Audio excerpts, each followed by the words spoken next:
آرام وکړه کاکانو آرام وکړه که دغه شیزونه نه پرهېز وکړه بس او دې ته دوایانو هم دونه دغه نه وي خو دغه پرهېز پکې ښه ضروري او که نه دا خو ما ته ووایي که نه دا خو سړي ته دا پته ولګي چې کله خلک سم راکاږي او ښه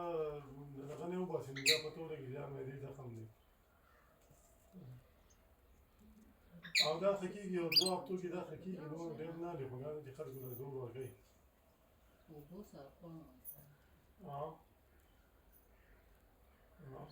بس ښه چې پته یې ولګېده